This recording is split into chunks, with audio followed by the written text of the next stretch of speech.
Christopher Houghton Budd. I have a doctorate in banking and international finance, and I'm in the Centre for Associative Economics near Canterbury, Kent. I think the current economic crisis, financial crisis, I'm not quite sure what it is. It's an interesting thing because on the one hand people are more and more aware there's a problem. They're not necessarily aware what the problem is. A lot of what is described in the media is nothing to do with the problem, technically speaking. So if it's the case that, for example, Paribas Bank had a problem lending on to another bank, this you would never know as the credit crunch.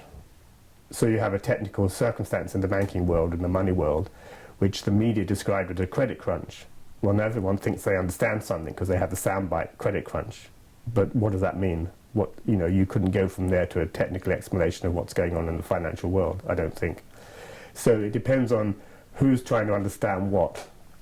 A lot of things you hear today, they would be very varied. You'll hear experts saying that the efficient markets hypothesis doesn't work, never did work, and now we have no intellectual basis for what we're doing next, and so all hell will break loose. There are others who say, shh, don't tell the world this, because economic students will not know what to do, and investors will panic, and so on. So you have a quite clear intellectual debate going on. It's hidden a lot of the times because you can throw huge amounts of money at it through state funding, 700 billion through the TARP program in the United States, for example. That will lose the problem for a period of time, I think most people will say. Most people, lay people and professionals, all they want is the real estate values to go back up to August 2007 levels and forget that there was ever a problem. I'm not sure that will solve the day. I don't know that you would understand much if you could then say that the global financial crisis was just a blip in the housing market. Most people want it to be that, because then they can carry on the old game of values only go upwards. The same I would say for the stock market. But if you go behind the scenes to experts, I think there are people who say we've sorted it out temporarily, but we need to look 5 years down the line to when this problem will come back to us in a more technical, unfixable fashion.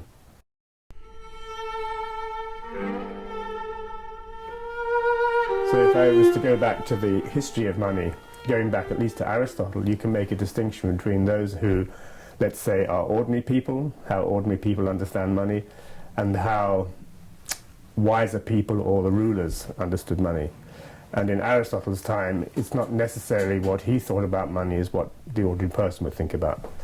And I say that because if you come forward very quickly, let's say to our times, you have to distinguish between the ordinary person's understanding of money and, let's say, a central banker or a financial expert's understanding of money.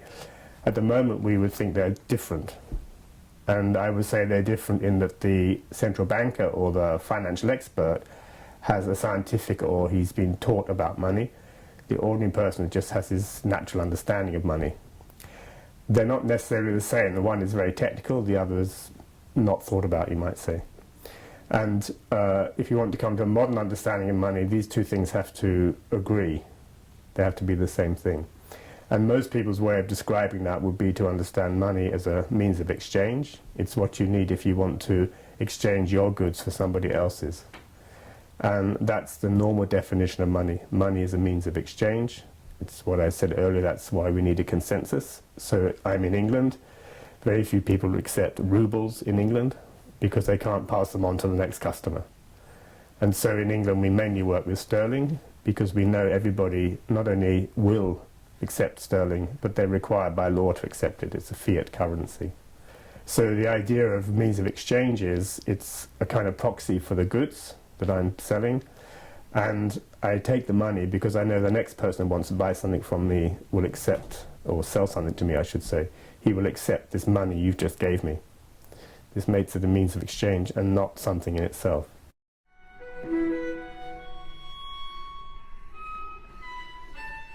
Another thing which I think is interesting with the banking crisis or the financial crisis or whatever this event is a rise in ethical banking, for example. By that I mean an increase in deposits in ethical banks. For me it's a huge area, and it's much more interesting if you look at it from an Aristotelian point of view. because he would say, I think, yeah, it's fine to be ethical, but your ethics are a function of your virtues. And virtues, you are kind of, if I've got my Aristotle right, these are, ethics is a kind of born of your virtues, and virtues are born of your character, and character cannot be inculcated. So I cannot, I cannot through an ethical bank make you a good character. But if you're a good character, why would you invest in a bank which is selling arms to Afghanistan, for example, if you're a good character? So from an Aristotelian point of view, you would go from good character, practices virtues, is therefore ethical, which results in standards and ultimately in practical life. And one thing I think, again, you'll find in Aristotle's work is this kind of distinction between the kind of inner world and the outer world. This is classical. And in Aristotle, if I put it in my terms, for example, he would see finance as secondary. The primary part of economic life is the goods we need. And so he describes finance, money, as kind of necessary evil, or something which he can't quite see as virtuous. But that's in a way because he can't quite get his head around it. If ethics means anything in finance, I think it means people are beginning to sense they need to embrace the kind of what I would call the universal morality implicit in finance. Another thing which I think is interesting about the financial crisis, the current so-called global financial crisis, is people say a lot about, they talk in terms of the financial economy as wrecking the real economy. And there's this image in the background, there's a kind of real economy, whatever that means, and there's a financial economy, and the financial economy is supposedly eating up or destroying the real economy. With ideas like that, you can very quickly come to the idea that the financial economy is carcinogenic, it's cancerous in respect to the real economy. I think this is sloppy thinking. If you want to call something cancerous, you need to get your metaphors very precise. You come into a situation which is very certainly 21st century, that things that used to go one way can now go both ways. And it used to be, for example, you'd never dream of a company having a value other than the cost of the things it bought. So if you start up a business, you need ovens for your bakery. Well, your balance sheet will be based on the cost of the ovens you buy when you need them. And if you look at the capital that went into that balance sheet, let's say I need $10,000 worth of ovens, the capital value of that company would be $10,000, straightforward. Nobody would have the idea that if I don't like it being 10,000, that I can bid it up or down, and therefore change the value of the ovens. In our modern times, and in the global economy especially, to understand that thinking goes both ways. You can say, well, you can look at really the economic life from a so-called real point of view, from the world of goods, physical production, what people need to eat. And you can look at the same economic life from the point of view of their ideation, the initiatives they want to take, the dreams they have. Clearly the financial world doesn't behave in the way the real world does. But the same you can say the other way around. You don't say, therefore the financial world is wrong.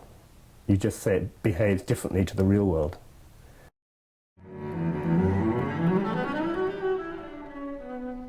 If you look at the word capital and it's what it's linked to, or when it came about in the 15th, 16th century as a description then of what was going on. So not a theoretical explanation of economic life, but just the word that started to appear in history to describe this new form of economic life, where what was then becoming called capital was now free of, let's say, ecclesiastical doctrines and so on. In the very word capitalism, you have a huge clue. There are two things going on there. There's this economic element linked to capacities, to the head, to thinking, however you want to describe it. And there's the ideology or the use of this phenomenon for a particular purpose, which is the ism bit. When you come to capitalism, so-called capitalism, or the birth of capital economy, it's like saying, so now we have to do the very opposite. We take capital as our center of our universe, and we build an economy and then eventually a social order, sort of doing the opposite, so embracing capital, whereas previously we held it as suspect. If you have an idea and you need capital from me, I mean, you can't get anywhere with your idea unless I provide you with some so-called capital. I think that's pretty social.